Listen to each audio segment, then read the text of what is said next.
안녕하세요. 동행쌤입니다. 먼저 구독과 좋아요 부탁드립니다.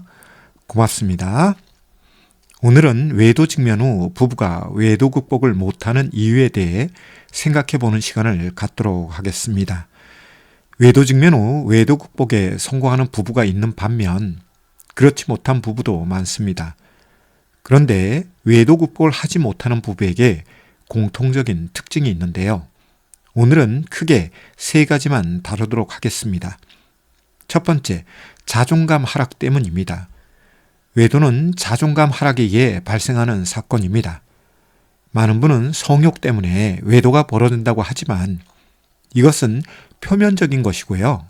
이면적이고 본질적인 것은 자존감이 낮기 때문에 외도가 발생합니다. 자존감은 다양한 의미로 재해석이 되는데요. 자기를 존중하는 것뿐만 아니라 각종 유혹과 욕망을 다스리는 힘도 자존감의 한 단면입니다. 여기에 감정 조절을 할 수 있는 것도 자존감의 한 단면이고 외도 행위와 같은 부적절한 행위에 대한 자제력도 자존감의 한 단면입니다. 평소 자존감이 높던 사람도 각종 환경적 요인과 개인의 기질적 요인, 그리고 부부의 관계적 요인 등에서 스트레스를 받으면 자존감이 하락하는데요. 이때 스트레스의 출구 전략으로 외도하는 분이 있습니다. 문제는 자존감 하락에 의한 외도가 외도 피해자의 자존감 하락을 가져온다는 것이죠. 결국 외도 사건이 벌어지고 오픈되면 부부는 자존감 낮은 부부가 됩니다. 이때부터 자존감 낮은 부부의 삶, 결혼 생활이 이어지죠. 감정을 조절하지 못해 폭력이 난무하고 입에서는 거친 말이 무절제하게 쏟아집니다. 상처와 아픔을 주는 말뿐만 아니라 미움과 증오, 그리고 저주의 말을 합니다. 파국적이고 파괴적이며 파멸적인 예언도 서슴지 않죠. 자신에 대해서도 평가절하하고 자격지심의 말을 쏟아냅니다. 아울러 자존감 낮은 부부는 자존감 낮은 상황 판단과 미래 예언, 그리고 자존감 낮은 선택을 합니다. 대표적인 것이 앞뒤 좌우 가리지 않고 대안도 없이 이혼을 선택하는 것이죠. 무한도전이 아니라 무모한도전을 하는 것이죠. 따라서 외도 직면 후 자존감을 향상시키지 않으면 외도 극복에 대한 열망은 가득할지 몰라도 외도 극복의 길을 가지 못합니다. 이에 권해드리기는 부부 상담이나 개인 상담을 통해 자존감 수업이 필요합니다. 자존감 수업을 배우는 것뿐만 아니라 익히는 과정이 필요하죠. 이때 필요한 것이 스포츠로 따지면 코치이자 감독이죠. 상담사는 이런 역할을 합니다. 옆에서 지켜봐주고 코칭하며 3자의 관점에서 더 나은 해결 전략을 제공할 수 있죠. 이에 가장 먼저 외도 극복을 위해 손꼽는 것은 자존감입니다. 두 번째는 자기 객관화입니다. 자기 객관화란 자신을 감정에만 휩쓸리지 않고 한 발 떨어져서 바라보는 능력을 말하죠. 자신을 제3자의 시선으로 보는 것이라고 할 수 있죠. 더 쉬운 말로 비유를 들어 설명하면 당신을 쫓아다니는 CCTV가 있다고 할 때 그 CCTV의 관점에서 자신을 바라보는 것입니다. 자기 객관화가 잘 훈련된 사람은 어떤 상황에서든지 자기 행동과 태도에 대해 관찰하고 성찰하는 능력이 좋습니다. 그런데 자기 객관화가 훈련되지 않은 사람은 어떨까요? 어떤 스트레스 상황이 발생하면 그 상황만을 바라보며 그것에만 몰입합니다. 이런 것은 외도 상담에서 수시로 봅니다. 예를 들어보죠. 외도 사건에는 외도 행위자와 외도 피해자가 있습니다. 그런데 두 분이 외도 상담에 나와서 하는 이야기의 주류는 나는 아무런 잘못이 없고 상대방에게만 문제가 많다는 것이죠. 이는 외도 피해자뿐만 아니라 외도 행위자도 동일한 주장을 합니다. 물론 이런 주장에 대해 옳고 그름을 따질 수 있으나 중립적으로 생각해보면 각자의 주장이기에 상담사 입장에서 선입견과 고정관념 없이 각자의 주장을 경청할 수 있습니다. 그런데 이때 아쉽고 안타까운 것이 무엇인지 아시나요? 그것은 상대방에 대한 비난과 공격을 할지언정 진정 자신의 언행과 태도에 대해서는 잘 모른다는 것이죠. 그리고 외도 피해자의 경우 자신은 잘못이 없다거나 외도 행위자의 경우 외도 직면 후 자신도 할 만큼 했다면서 오로지 상대방만 비난하고 공격하기 바쁩니다. 그런데 상담사의 눈에는 무엇이 보일까요? 그것은 절제되지 못한 언행, 정제되지 못한 언행이 눈에 보입니다. 의도가 선할지는 모르나 방법적으로 문제가 많은 것을 봅니다. 결과가 좋을지는 모르나 과정에서 문제가 많은 것을 봅니다. 왜 이런 일들이 벌어질까요? 자기 객관화가 되지 않기 때문입니다. 이에 정신승리적이고 희망 고문적인 언행을 하죠. 나는 완벽하다든지 나는 할 만큼 했다든지 등등.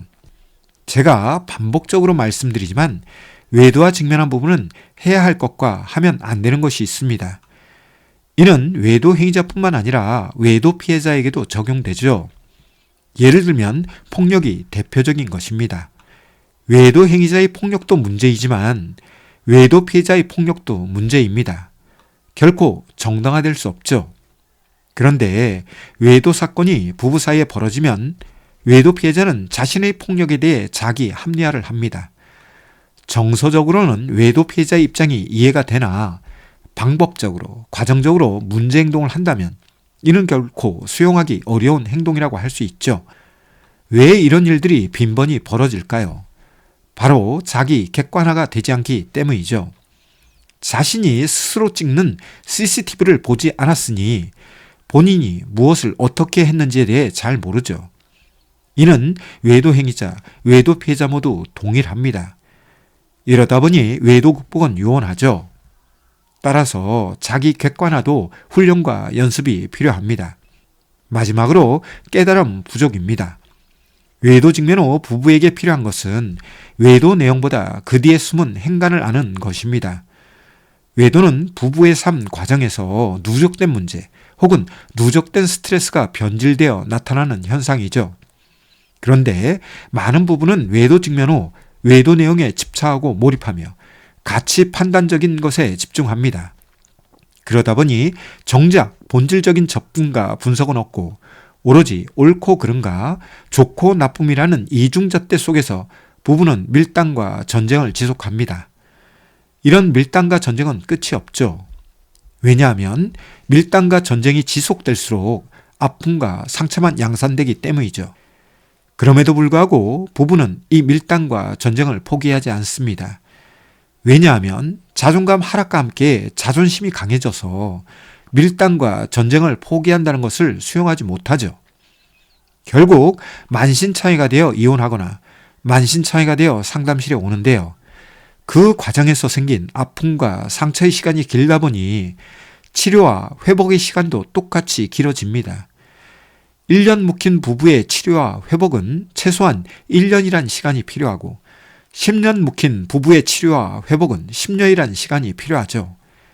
안타깝고 아쉬운 대목이 바로 이런 부분이죠. 여기에 암과 깨달음은 전혀 다른 차원의 이야기인데요. 인간에 대한 암, 자신에 대한 앓을 뛰어넘어 인간에 대한 깨달음, 자신에 대한 깨달음이 필요합니다. 이런 깨달음이 없으니 동일한 실수와 실패를 반복하는 반복 강박에 빠지게 되죠. 즉 동일한 실수와 실패를 강박적으로 반복하는 것이죠. 그래서 한 번의 외도가 두 번의 외도로 이어지고 한 번의 이혼이 두 번의 이혼으로 이어집니다. 고통과 괴로움을 통해 알고 배우고 깨달음이 있어야 하는데 깨달음이 없으니 삶의 변화가 없습니다. 생각의 변화가 없습니다. 행동의 변화가 없습니다. 결국 시간이 지나면 제자리로 돌아와서 외도가 외도를, 폭력이 폭력을, 이혼이 이혼을 낳는 반복을 하는 것이죠. 이 세상의 불행을 정의한다면 이런 과정이 불행이라고 할 수 있습니다. 따라서 외도 직면 후 냉정하게 보아야 할 것은 이 외도 사건이 주는 의미와 이를 통해 삶에서 어떤 승화의 과정이 필요한지, 외도를 통해 무엇을 배우며 깨달아야 하는지에 대해 상담사와 함께 진지하게 상담해 보아야 하죠. 이상으로 외도 극복이 힘든 이유에 대해 살펴보았는데요.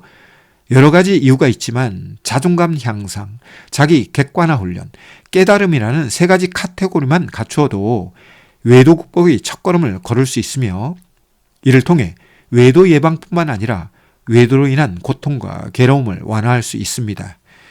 이제 선택은 여러분의 몫입니다. 얄팍한 자존심에 기댈지 아니면 본질적인 치료와 회복을 통해 더 나은 삶을 선택할지를 말이죠. 오늘 준비한 내용은 여기까지인데요. 도움이 되셨다면 구독과 좋아요 부탁합니다. 고맙습니다.